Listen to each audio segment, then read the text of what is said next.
И затоа најмногу страдаат немокините.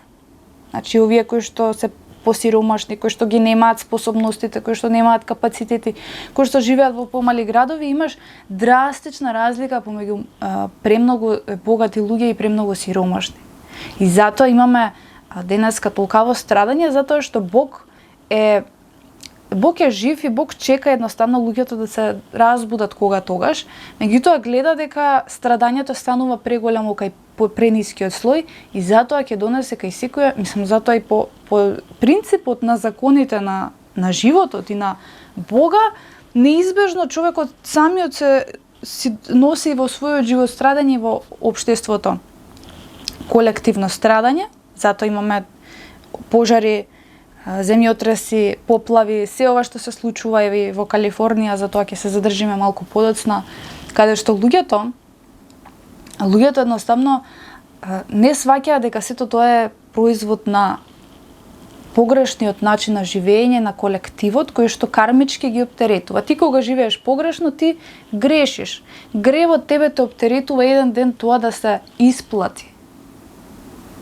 Значи, гревот придонесува еден ден ти да страдаш, без разлика дали си ти свесен или не, и кога ќе те снајде тоа, да речеш, каде мене ме снајде, како например ме гледам сега познати личности кои што настрада во пожарите на Калифорнија, на Лос Анџелес, Парис Хилтон. Што ме снајде?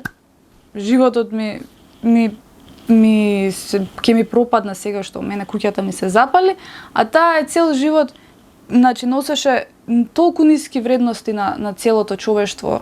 Парис Хилтон е позната по луксус, по материјализам, по естета, по богатство. Значи сето тоа и гледате еден ден тоа што си го носил, што си го пренесувал на луѓето како вредност, тебе ти се враќа.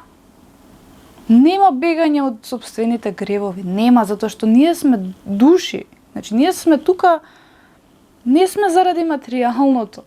Сето тоа гледате како во секунда стана пеплосано, целото и крај. Бог може буквално вака да направи и да не пеплоса цело човештво. Ама не сака, затоа што секогаш Бог е љубов и дава простор за човекот до крајот на својот живот да се поправи. Значи да си ги увиди грешките преку страдањето и да се поправи. Тоа е целта на секоја човечка душа, секој човек кој што ќе го погледне ова видео знае дека животот му приредува секакви можни сценарија за да го вразуми и да го поправи од своите грешки.